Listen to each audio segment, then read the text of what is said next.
En la escuela delante del director me dijeron que no podía retirar a mi hijo. Soy Laura, mamá de Mateo, y hoy me humillaron en la escuela como si yo fuera una extraña, porque alguien llevó un poder notarial que decía que yo cedía la custodia por motivos económicos, y lo peor es que yo sé exactamente quién creó ese documento, aunque todavía no entiendo cómo se atrevió. Todo empezó a las 13:55, con el ruido típico de la salida, mochilas chocando, niños gritando, la fila de coches en doble fila y el olor a croquetas del comedor pegado en el aire. Yo venía de trabajar con la cabeza a mil, aún con el pelo recogido a medias y la camiseta manchada de café. Pensaba en lo de siempre, que Mateo no se me pierda, que no se olvide la chaqueta, que hoy tengo que pagar la luz. Lo normal. Mateo me vio desde la puerta y levantó la mano, feliz, como si yo fuera el único punto fijo de su mundo. Iba a correr hacia mí cuando la tutora, Sonia, le puso la mano en el hombro y lo frenó. Mateo, cariño, espera un segundo. Yo sonreí, pensando que sería lo típico, un papel para firmar, una nota del comedor, algo. Me acerqué con la mano ya lista para agarrarlo y darle un beso. ¿Pasa algo?, pregunté. Sonia no me miró a los ojos. Miró hacia la recepción, como pidiendo permiso a alguien invisible. Laura, ¿puedes venir un momento a dirección? Esa frase tiene un peso raro cuando eres madre. Es como cuando el móvil suena de madrugada. Te entra el frío antes de saber por qué. Mateo frunció la nariz. Mami, yo quiero irme contigo. Ahora vamos, corazón, le dije, intentando sonar normal. Es un minutito. Caminamos por el pasillo. Yo oía los pasos de otros padres detrás, las risas, el sonido de una pelota rebotando en el patio. Todo normal, menos mi estómago, que ya estaba tenso. En recepción, la secretaria no me saludó como siempre. Ni hola, ni qué tal. Solo dijo: la directora la espera. Me abrió la puerta del despacho y ahí estaba la escena perfecta para que te sientas pequeña, la directora, el orientador y el director administrativo, todos con caras serias. Sobre la mesa, un sobre transparente y un montón de papeles. Señora Laura Ríos, dijo la directora, marcando cada palabra. Siéntese, por favor. ¿Qué pasa? ¿Le pasó algo a Mateo? Mateo está bien, respondió el orientador rápido. Esto no es sobre su salud. Es un tema legal. La palabra legal me hizo pensar en multas, en un banco, en firmas, en cosas que no entiendo del todo pero que siempre terminan en problemas. La directora deslizó un documento hacia mí. Tenía sellos, una firma, y esa tipografía fría que usan los notarios. Arriba decía poder notarial. Abajo, mi nombre completo. Y una frase subrayada que me dejó sin aire. La otorgante cede la guarda y custodia del menor Mateo Ríos a favor del apoderado, por motivos económicos. Esto es falso, solté, sin leer más. Me temblaban las manos. Esto es una locura. ¿Quién les trajo esto? El director administrativo se aclaró la garganta. La escuela recibió este documento por correo electrónico hace 2 días. Y hoy se presentó una persona con copia física para retirar al menor. Sentí que la sangre me subía a la cara. Mi primera reacción fue levantarme. ¿Una persona? ¿Quién? No podemos entregar esa información si usted no mantiene la calma, dijo la directora, fría. Por protocolo, con este documento, usted no puede retirar al niño. Me quedé mirándola como si me hubiera hablado en otro idioma. ¿Qué? Soy su madre. Su madre. Precisamente por eso tenemos que ser cuidadosos, metió Sonia, que estaba en la esquina y parecía a punto de llorar. Laura, por favor, nos ponen inspecciones por estas cosas. Yo escuchaba pero no escuchaba. Lo único que veía era a Mateo afuera, esperando, sin entender por qué su madre de repente no podía llevárselo. No puede ser, dije, bajando la voz, como si así la realidad fuera a cambiar. Yo nunca firmé esto. El director administrativo giró su pantalla hacia mí. Además, hay un detalle, la cuota mensual del colegio se pagó esta mañana desde una cuenta distinta a la habitual. ¿Cómo que distinta? Yo pagué la cuota el día 3, como siempre. Aquí figura pagada hoy, a las 9:12, dijo, señalando. El pago vino desde una cuenta a nombre de Servicios Financieros Otero. Yo me reí, pero no fue risa de verdad. Fue ese sonido que sale cuando el miedo te empuja. Yo no conozco esa cuenta. Yo nunca, ¿qué es eso? La directora suspiró como si yo fuera un problema administrativo más. Señora, entiéndanos, si hay un poder notarial y un pago realizado por un tercero, tenemos que seguir el procedimiento. ¿Procedimiento?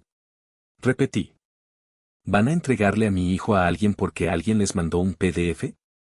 El orientador intervino. Laura, si esto es un fraude, lo correcto es que llame a la policía o a su abogado.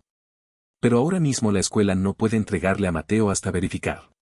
Yo apreté el papel con tanta fuerza que se me marcó el borde en los dedos. ¿Y mientras verifican qué? ¿Dónde está mi hijo? En la sala de espera, con Sonia, dijo la directora. Pero por favor, no haga una escena delante de los demás padres. Eso me golpeó duro. Porque claro, lo que más les preocupaba era la escena. La imagen. Respiré hondo. Miré otra vez el documento. La firma al final se parecía a la mía, pero era como si alguien hubiera practicado copiándola. Y al lado, un correo electrónico del apoderado para comunicaciones oficiales. El director administrativo amplió la pantalla y me lo mostró. Este es el correo desde el que nos llegó el poder. Yo iba a discutir otra vez, iba a gritar, iba a decir esto es un montaje, hasta que leí la dirección completa. Y ahí se me apagó todo. Porque ese correo no era cualquiera. Ese correo lo había visto 1000 veces, no en trámites legales, sino en mensajes cotidianos, en notificaciones, en un chat de familia, en una bandeja de entrada que yo conocía demasiado bien. Tragué saliva. Ese correo, murmuré, sintiendo que el suelo se me iba hacia abajo, yo sé de quién es. Y en ese instante entendí que esto no era un error de oficina ni un malentendido, alguien que me conoce por dentro acababa de intentar llevarse a mi hijo, con mi nombre como arma. Suscríbete al canal y dale like a este video para seguir descubriendo historias inspiradas en conflictos reales sobre familias, herencias, dinero y secretos de los que ya no es posible callar. Tu apoyo mantiene esta voz viva. Tengo 32 años y desde hace 3 años vivo en modo sobrevivir, trabajo, colegio, casa, cuentas, repetir. Mateo tiene 7 y es de esos niños que te hablan hasta cuando se están cepillando los dientes. Mi rutina es sencilla, despertador a las 6:40, café rápido, su sándwich cortado en triángulos porque si no sabe diferente, uniforme revisado 2 veces, y luego corremos al colegio mientras él me cuenta cosas de dinosaurios como si fueran noticias urgentes. El problema es que mi vida se sostiene con hilo. Trabajo en una gestoría pequeña haciendo facturas y trámites, y aunque no gano mal, todo se me va entre renta, comida y el colegio. Yo elegí ese colegio porque a Mateo le costaba adaptarse y ahí, por fin, lo veía tranquilo. A veces me toca elegir, pagar la luz o comprarle los tenis que necesita. Y cuando estás así, cualquier persona que tenga dinero cree que puede opinar sobre ti. El papá de Mateo es Daniel Otero. Aclaro algo, Daniel no es un monstruo de película. Es peor en otro sentido, porque sabe quedar bien cuando le conviene. Al principio, cuando nos separamos, prometió estar presente. Luego se volvió experto en excusas, que si la empresa está mal, que si el banco, que si la pandemia, que si ya te transferí, revisa bien.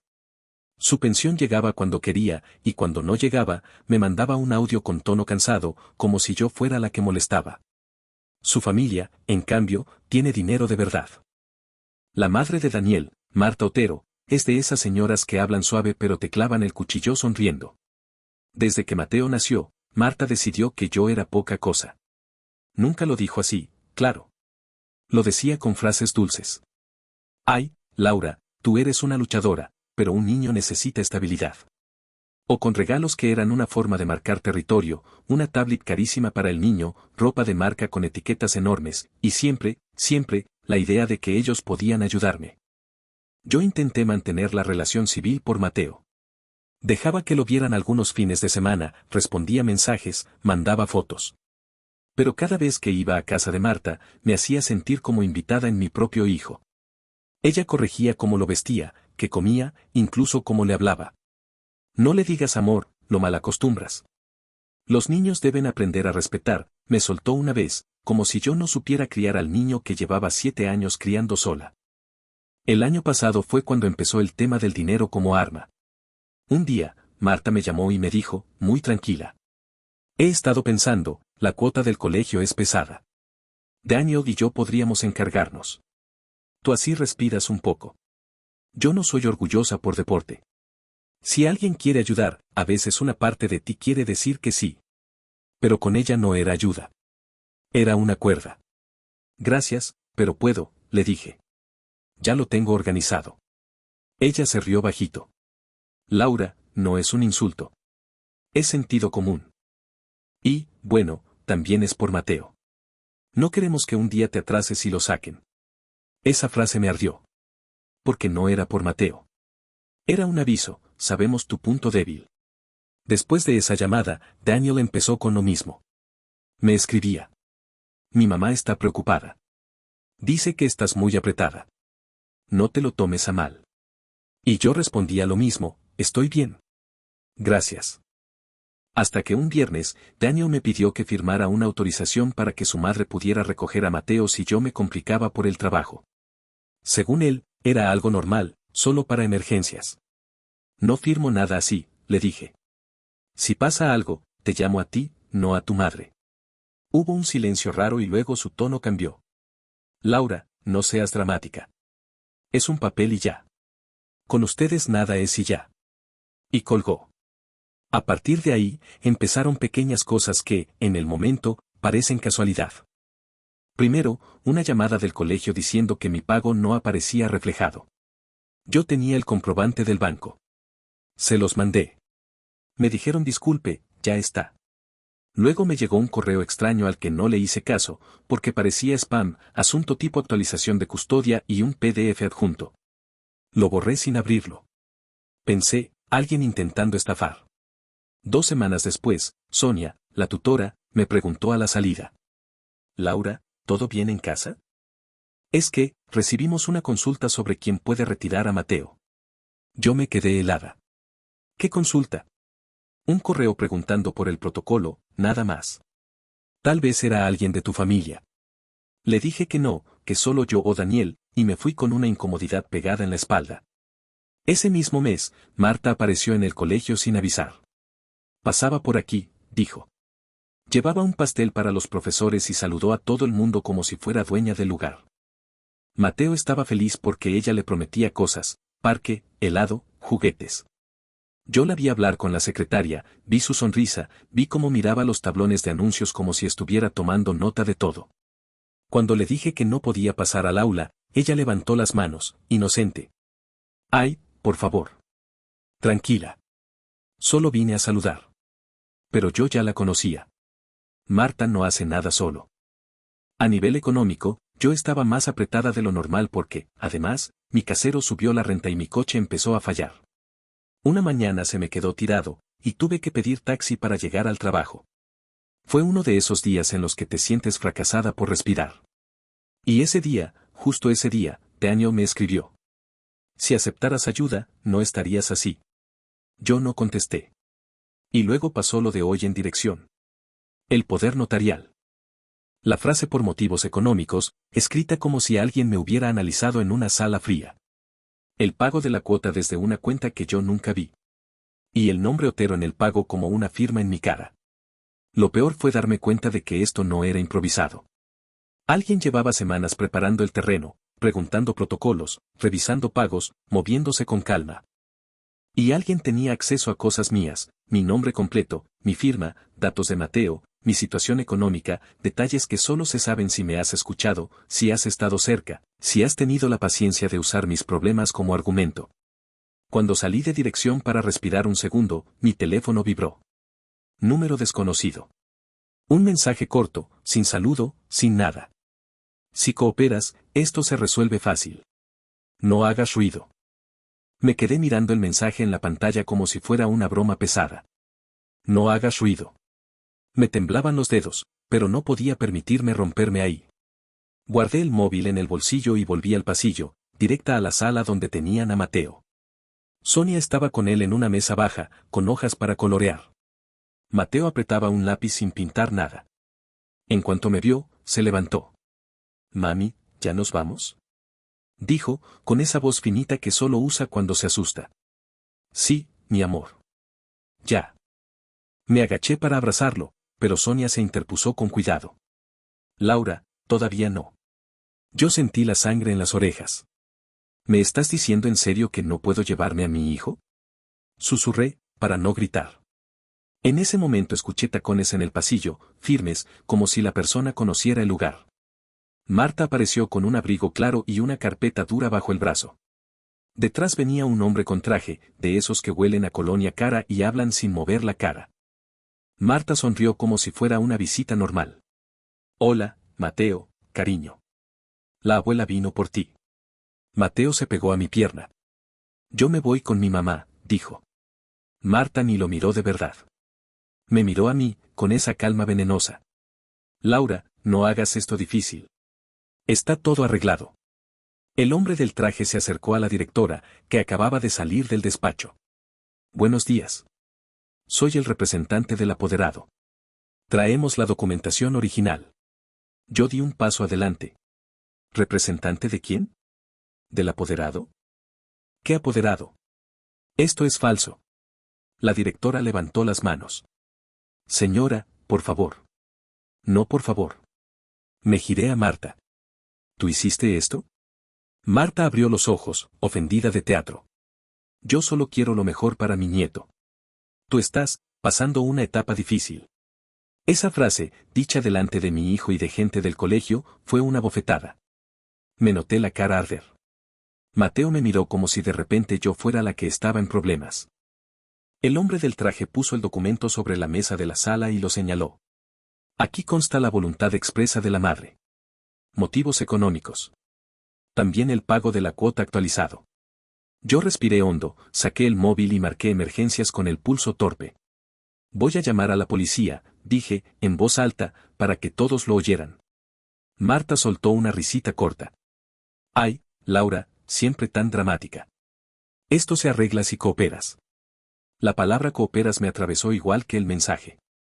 Era la misma idea. El mismo tono. No era casualidad.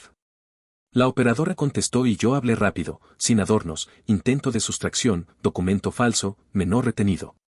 Mientras tanto, la directora decía que era protocolo y el hombre del traje insistía en que la madre ya se dio. Sonia se quedó quieta, pálida. Marta se inclinó hacia Mateo. Ven, mi cielo. Vamos a casa y te compro esa consola que quieres. Mateo negó con la cabeza y se escondió detrás de mí, agarrándome la chaqueta con fuerza.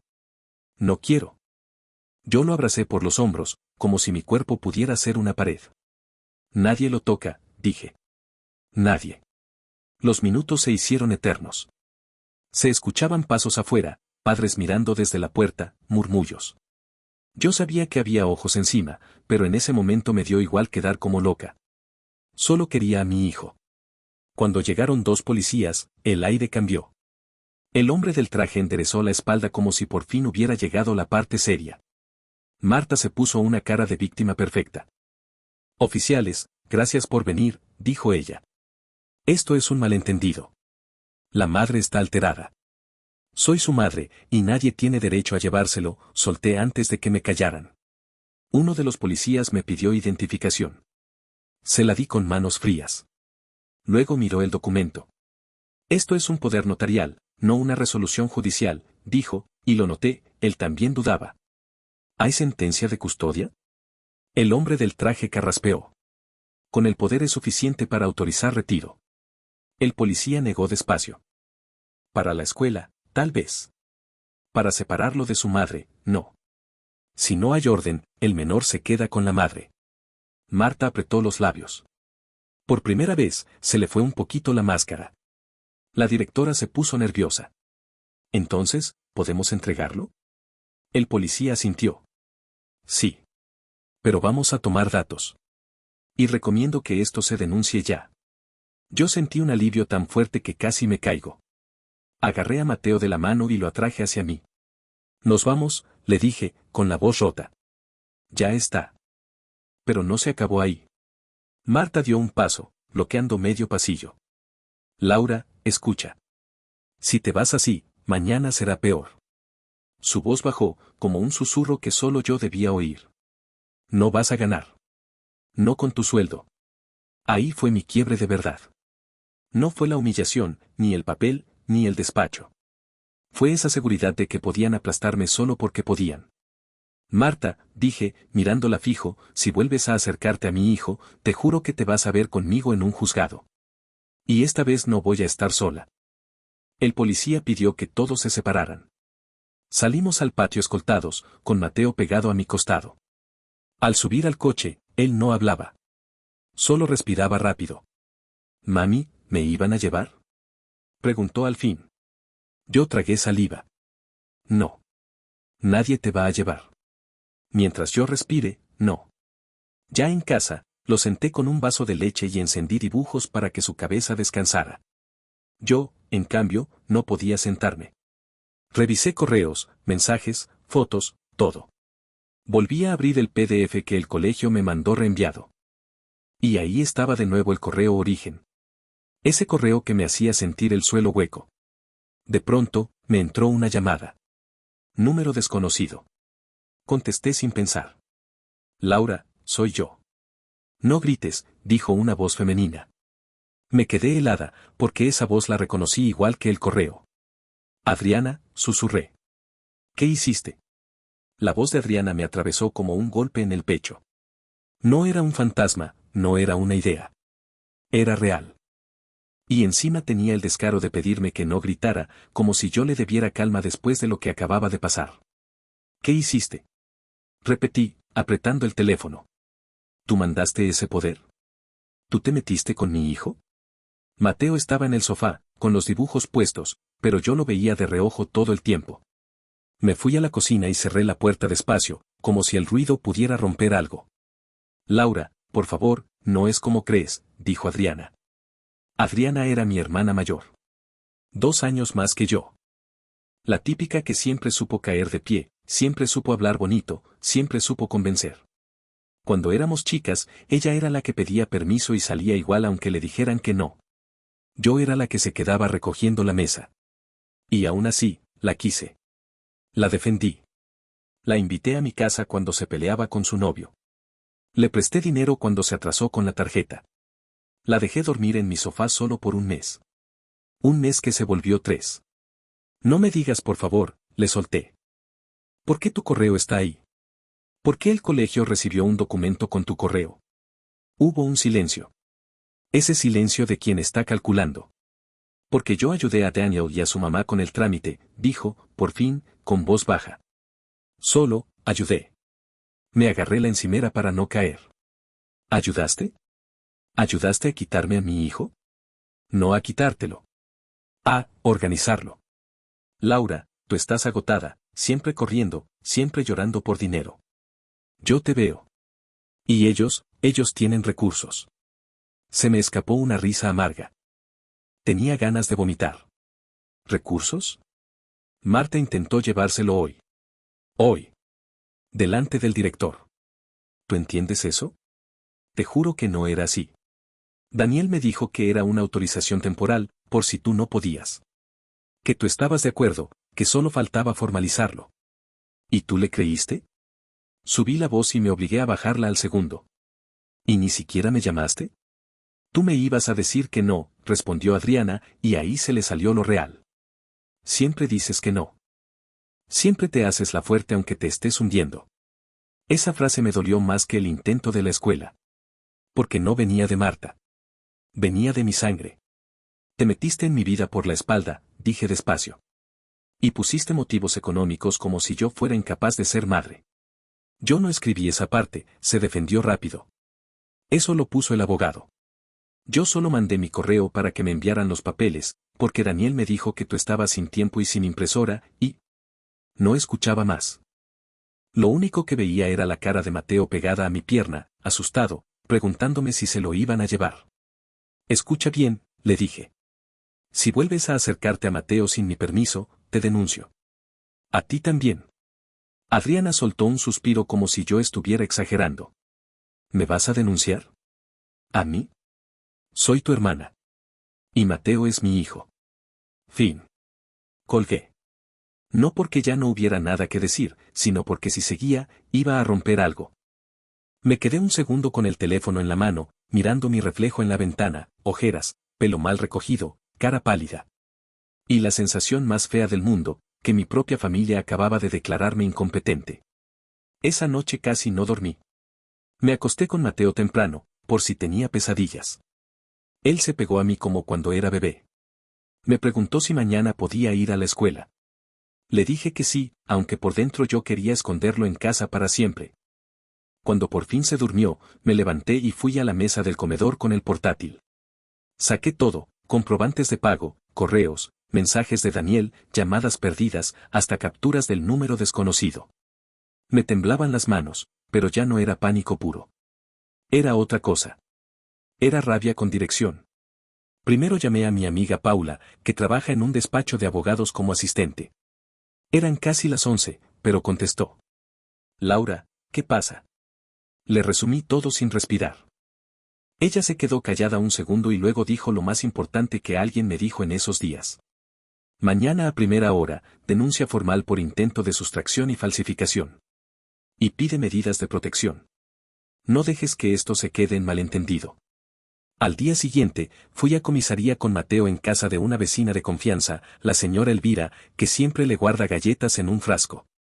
Yo llegué con una carpeta improvisada, como si estuviera yendo a una entrevista de trabajo, pero era mi vida. En la denuncia me escucharon mejor que en la escuela. El agente anotó, poder notarial, sin resolución judicial, intento de retirar menor, correo asociado. Me preguntó por Daniel, por Marta y por Adriana. Cuando dije lo de mi hermana, me dio vergüenza, como si yo fuera tonta por haber confiado. A veces el fraude viene de alguien cercano, dijo el agente, sin juicio.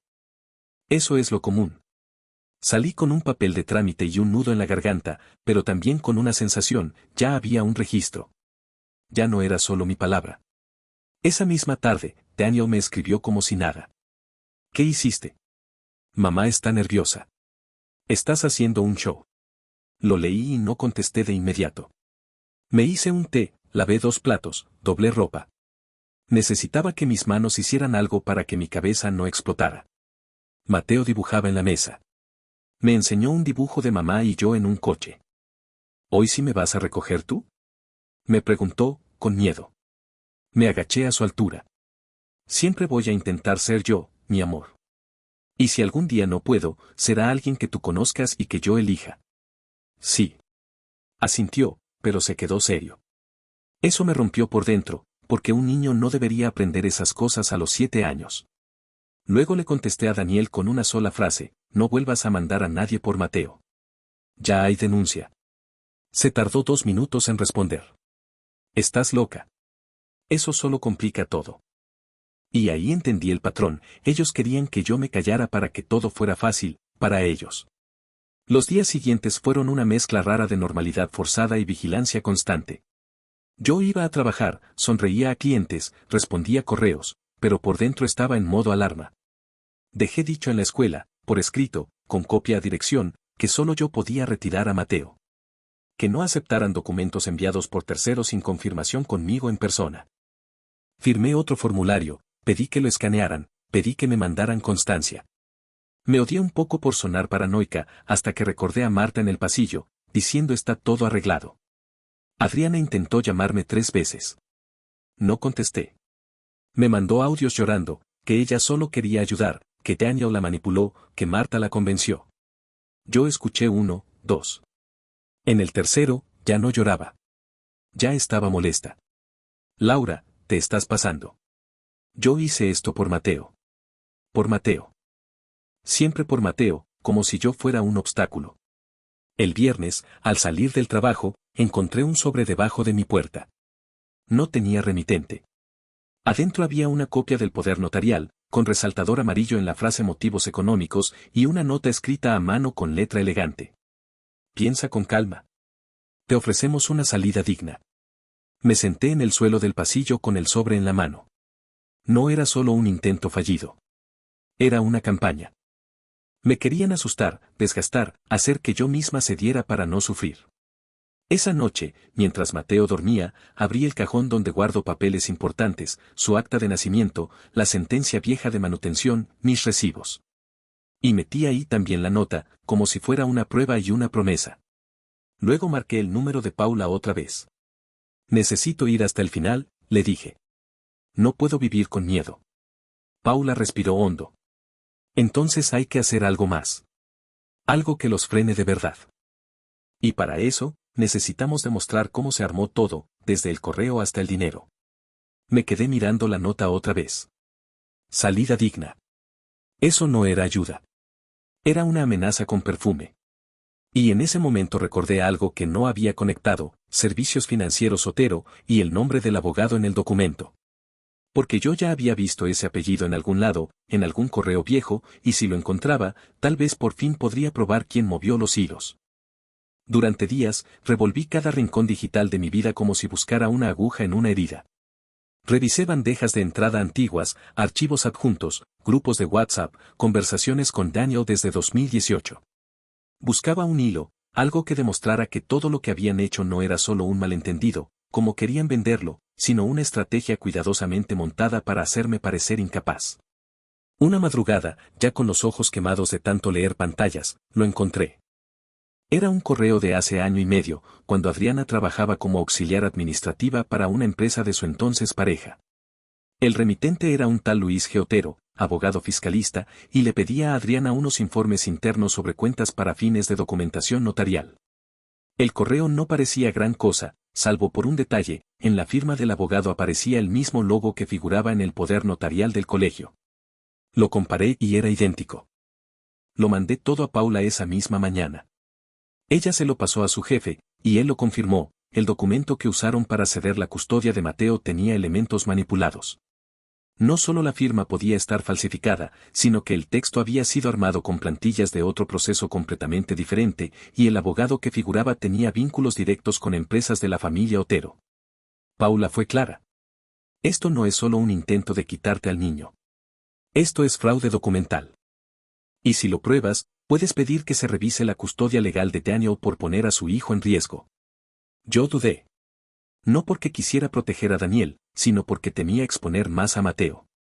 Pero cuando volví a ver la nota escrita a mano, esa frase salida digna, entendí que si no cerraba esto de raíz, iban a seguir. Siempre hay otra forma, otro intento, otra excusa. Así que firmé. Paula y su equipo prepararon la demanda civil con denuncia penal adjunta, falsificación, intento de sustracción, suplantación de identidad y coacción. Todo con pruebas. Incluimos los pagos de la escuela hechos desde la cuenta Servicios Financieros Otero, el poder notarial cuestionado, y la participación de Adriana como intermediaria. Daniel recibió la notificación legal una semana después. Me escribió un solo mensaje, que no contesté. ¿Era necesario llegar a esto? Sí. Lo era. El juicio se fijó para 4 meses después. Durante ese tiempo, Mateo siguió en la escuela sin cambios, aunque yo pedí que lo vigilaran en los horarios de entrada y salida. Marta no volvió a aparecer por ahí, y Adriana, que primero me bloqueó en todo, después me mandó una carta a mano donde decía que no sabía lo que estaba firmando. No me pidió perdón. Solo decía que ella también era madre ahora, que esperaba que algún día la entendiera. No la entendí. El día del juicio, Daniel llegó con su abogado, Marta no se presentó, y Adriana fue citada como testigo. Negó muchas cosas, pero cuando le mostraron los correos y su firma en varios documentos adjuntos, no pudo sostenerlo. El juez fue muy claro, sin orden judicial, ningún apoderado puede tomar decisiones sobre la custodia de un menor. Mucho menos si el documento fue enviado por medios no verificados y con pruebas de manipulación. No solo me mantuvieron la custodia completa, sino que se le suspendieron las visitas a Daniel de forma indefinida hasta nueva evaluación psicológica. Además, el juzgado ordenó una investigación penal al abogado firmante y a la empresa que transfirió los fondos al colegio. A la salida, Daniel me miró con rabia. Yo lo miré con lástima. No porque me doliera, sino porque en el fondo, lo que más les molestaba era no haber podido comprarme. Semanas después, recibí una carta certificada. Era del despacho del abogado implicado, donde anunciaban que cerrarían operaciones por reestructuración interna. En la última hoja, había una cláusula de confidencialidad, una oferta para que no avanzara la demanda a cambio de una compensación económica razonable. No respondí. La última noche de todo ese proceso, Mateo y yo cenamos pan con huevo y jugo de naranja. Él dibujó una casa con un solo árbol, y me dijo: ¿sabes qué? Nuestra casa es tranquila. No tiene gritos. Le sonreí sin decir nada. Por dentro, sentí que el cuerpo volvía a ser mío. Que por primera vez en meses no tenía miedo al timbre, ni a los correos, ni a los pasillos de la escuela. Al final, todo se resolvió no porque tuviera dinero o poder, sino porque dije basta. Porque no firmé. Porque me planté. Porque la verdad, cuando se muestra con pruebas, tiene más fuerza que cualquier firma falsificada. Aún sigo pagando cuentas ajustadas. Aún hago malabares con el tiempo y con las emociones. Pero ahora, cada vez que dejo a Mateo en la escuela y lo veo entrar solo, feliz, sin mirar hacia atrás con miedo, siento que ganamos. No porque vencí a nadie, sino porque a mi hijo no se lo llevaron. Suscríbete al canal para más historias reales sobre familias, herencias y secretos.